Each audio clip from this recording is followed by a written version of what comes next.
Le 10 janvier 1944, l'Esprit de Dieu dit : Je suis la sagesse de Dieu. Je suis celui que la seconde personne de notre très sainte Trinité appelle le Maître de toute vérité, celui qui ne vous parlera pas de son propre chef, mais qui vous dira tout ce qu'il aura entendu et vous annoncera l'avenir. Vous qui cherchez à connaître même plus que le nécessaire, voici celui qui peut vous procurer cette connaissance que vous recherchez. Je suis. Moi, la lumière de la lumière, l'esprit de l'esprit, l'intelligence de l'intelligence, je suis le gardien, le dépositaire de toutes les vérités passées, présentes et à venir, celui qui connaît tous les décrets de Dieu, l'administrateur de ses lumières.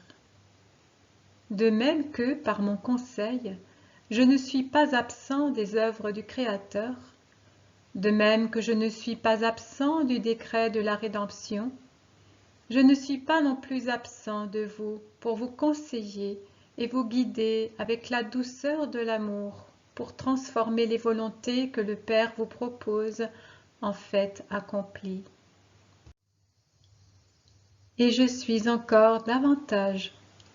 Je suis l'amour qui vous inspire ce qui est capable de vous donner le baiser de Dieu et vous porter sur son sein par le chemin de la sainteté. Comme une nourrice compatissante, je saisis votre incapacité de nouveau-né à la vie, je vous éduque et je vous élève. Je vous tiens dans mes bras pour vous réchauffer et vous faire assimiler le doux lait de la parole de Dieu, afin qu'il devienne vie en vous. Je me fais bouclier contre tous les périls du monde et de Satan, car l'amour est une force qui sauve. Je vous guide, je vous soutiens et, tel un maître à la patience amoureuse, je vous instruis. De vous, qui êtes lourds et lents, pusillanimes et faibles, je fais des héros et des athlètes de Dieu. De vous, qui êtes pauvres spirituellement, je fais des rois de l'esprit, car je recouvre votre esprit de mes splendeurs divines.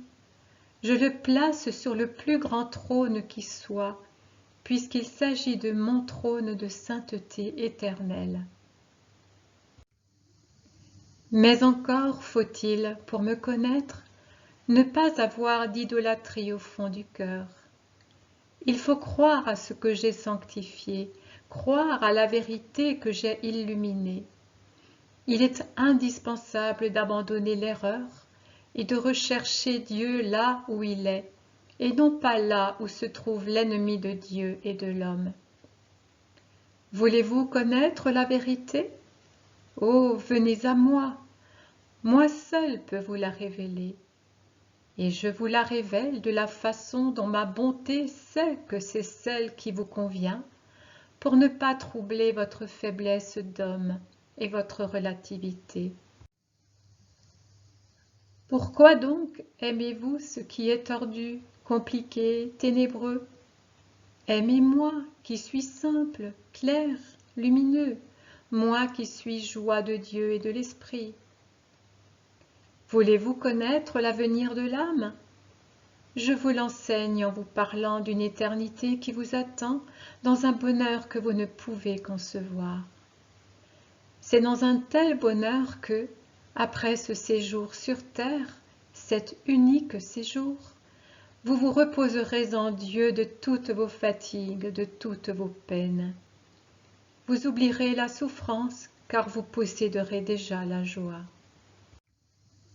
Et même si l'amour, qui n'est jamais aussi vif qu'au ciel, vous fait frémir pour les souffrances des vivants, ce ne sera plus la pitié qui vous fera ainsi souffrir, mais seulement un amour actif qui sera lui aussi de la joie.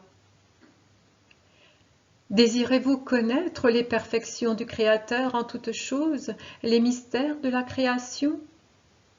Je peux vous en parler, moi, la sagesse, qui suis issue de la bouche du Très-Haut, première-née de toutes les créatures, moi qui suis en tout ce qui est, puisque tout porte le sceau de l'amour et que je suis l'amour. Mon être s'étend sur tout l'univers. Ma lumière baigne les astres, les planètes, les mers, les vallées, les plantes, les animaux. Mon intelligence court sur toute la terre, instruit les plus lointains, donne à tous un reflet du Très-Haut, enseigne comment rechercher Dieu. Ma charité pénètre comme le souffle et conquiert les cœurs. J'attire à moi les justes de la terre et, même aux hommes droits qui ne connaissent pas le vrai Dieu, je donne des reflets de votre Dieu saint. C'est ainsi qu'il y a un filet de vérité dans toutes les religions révélées, déposé par moi, qui suis celui qui irrigue et féconde. En outre, comme le jaillissement puissant d'une source éternelle, je déborde de tous côtés de l'Église catholique du Christ et, par le moyen de la grâce, des 7 dons et des 7 sacrements, je transforme les catholiques fidèles en serviteurs du Seigneur, en élus pour le royaume, en fils de Dieu, en frères du Christ, en Dieu dont le destin est si infiniment sublime qu'il mérite qu'on se sacrifie pour le posséder. Tournez-vous vers moi, vous saurez, vous connaîtrez et vous serez sauvés parce que vous connaîtrez la vérité. Séparez-vous de l'erreur, abandonnez-la, car elle ne vous procure ni joie ni paix. Pliez le genou devant le vrai Dieu, devant le Dieu qui a parlé au Sinaï et a annoncé l'Évangile en Palestine, devant le Dieu qui vous parle par l'Église que moi, l'Esprit de Dieu, j'ai rendue maîtresse. Il n'y a pas d'autre Dieu que nous, un et trine. Il n'y a pas d'autre religion que la nôtre, vieille de plusieurs siècles. Il n'y a pas d'autre avenir sur la terre et au-delà que ce qu'en disent les livres sacrés. Tout le reste est mensonge, destiné à être couvert de honte par celui qui est justice et vérité. Demandez-nous la lumière, à nous qui sommes la puissance, la parole et la sagesse, afin que vous ne marchiez plus sur de tortueux sentiers de mort, mais pour que vous puissiez, vous aussi, qui errez, prendre la voie par laquelle ceux qui ont eu une foi humble, sage et sainte trouvèrent le salut, parce que cela avait plu à Dieu, qui en fit ses saints.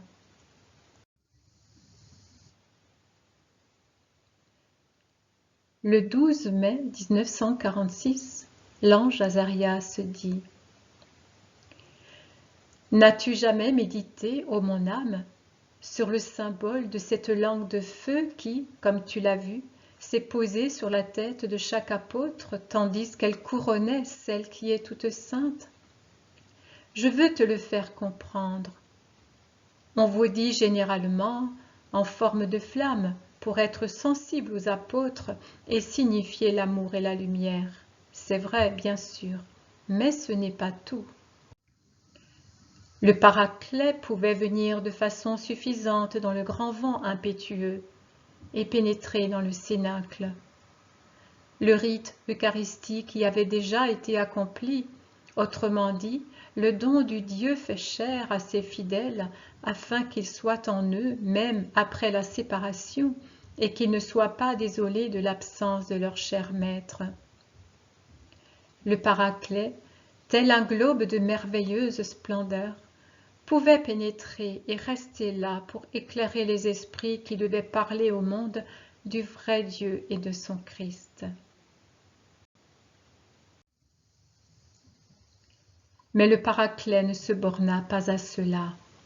Lui aussi, comme le Verbe incarné, se rompit en morceaux et se donna sous la forme d'une communion, d'une effusion de ses dons de sagesse, intelligence, conseil, science, force, piété et crainte de Dieu, tout comme Jésus s'était donné avec son corps et son sang, son âme et sa divinité. Or, malgré le baptême des apôtres dans le très précieux sang de l'agneau qui avait purifié leur âme, mais n'avait pas détruit leur humanité, laquelle devait lutter et évoluer par elle-même jusqu'à la spiritualité parfaite, celle-ci demeurait opaque et pesante même après la résurrection. C'est pourquoi l'ineffable amour, créateur en union avec le Père et le Fils, car l'union et la volonté des trois qui s'aiment divinement est indissoluble, voulut créer le nouvel homme apostolique. En son temps, le Père l'avait déjà créé et amené à la vie, et le Fils à la grâce.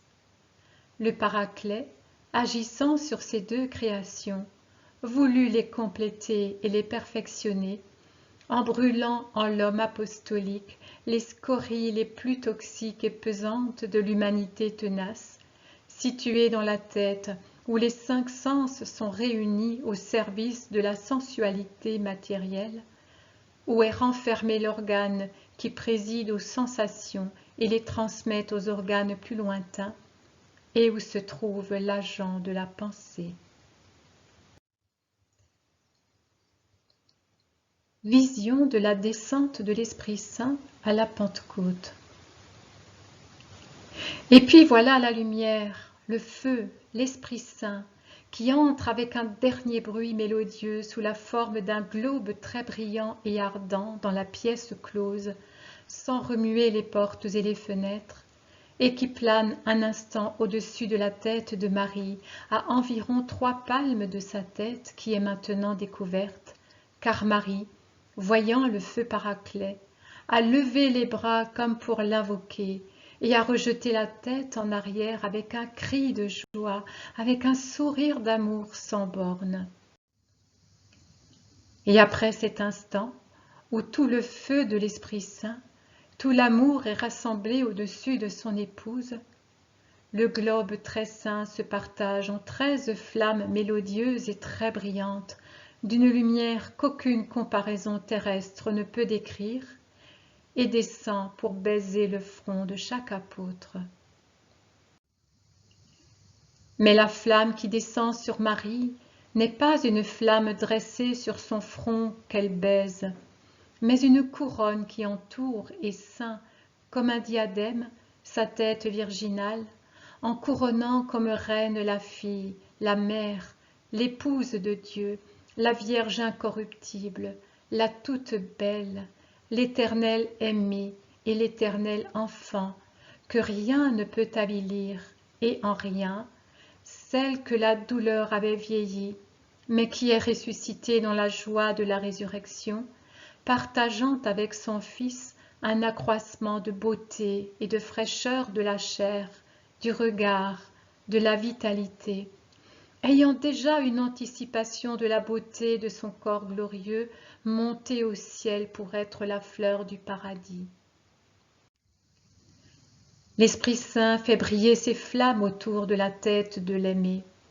Quelle parole peut-il lui dire? Mystère.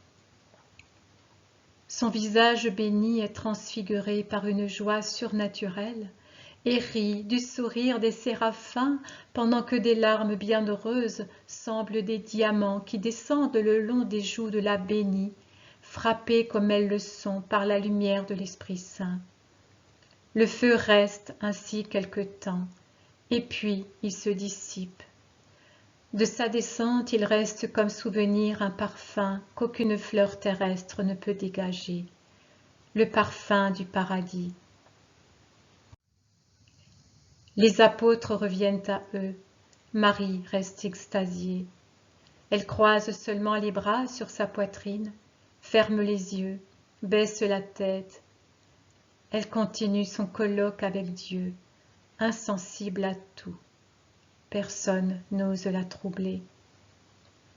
Jean dit en la désignant, « C'est l'autel, et c'est sur sa gloire que s'est posée la gloire du Seigneur. » Oui, Ne troublons pas sa joie, mais allons prêcher le Seigneur et que soient connues ses œuvres et ses paroles parmi les peuples, dit Pierre avec une surnaturelle impulsivité.